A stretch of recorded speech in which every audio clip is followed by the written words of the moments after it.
The maker of a drug to treat cancer patients is warning fake batches are being distributed in the United States. The drug Avastin is made by the Roche pharmaceutical company. It's used to treat colon, lung, kidney and brain cancers. Roche says the fake drugs don't contain, however, a key ingredient and have been delivered to hospitals across the US. It's not known how many of the fakes are in circulation or, in fact, where they are. Roche is now working with authorities to try to track them down. We're going to go to Cambridge in the UK, talk to Mark Davison about this, now CEO of Blue Sphere Health, which advises pharmaceutical companies and governments on anti-counterfeiting and security.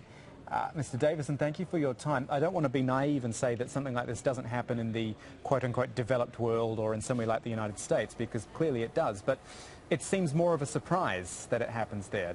Does it surprise you to hear that something like this is happening to a company like Roche? No, it doesn't particularly surprise me. I'm not saying that Roche has any more problem than anybody else.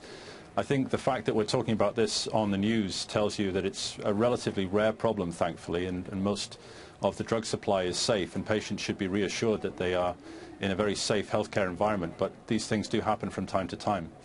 Broad question, but how does it happen when you have, or you should have, stringent rules and regulations in place to regulate an industry like the pharmaceuticals industry? How does this sort of thing happen?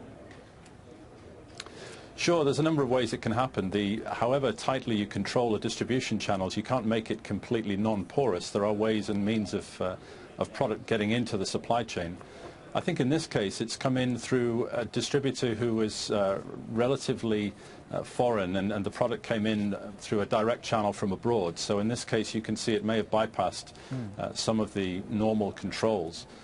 But there are always ways and means. Criminals are very inventive people. They will find a way to get fake product into the supply chain. And tough for the patients as well, not just on a medical level. If they're not getting the right drugs, that's obviously a big concern, but the trust goes. You would trust a big company, you would trust to get the right drugs, and if you're not, if something like this happens, it's a difficult thing to sort of deal with. It is, but as I said, patients should be reassured that in the vast majority of cases they are getting authentic, proven, tested and safe medicine. And if they have any concerns, they should of course see their physician, but I wouldn't want to blow this incident out of proportion. It is a small drop in a very large and safe healthcare supply chain. Fair enough. Just quickly, what sort of drugs are the more susceptible ones? We're talking about cancer drugs here. Is this the more sort of profitable line, if I can use that term? Sure, it's profitable because obviously they're high-value drugs, and if you make them with very low-value ingredients as counterfeits, then you have a very high profit margin instantly. But if you look outside the US particularly, then some very low priced drugs are being counterfeited. Malaria drugs is a great example, HIV drugs as well. So there is no specific type of drug that is uniquely counterfeited. It affects all levels, all price brackets. Very interesting topic, and interesting talking to you about it. Mark Davison, thank you for joining us. Thank you.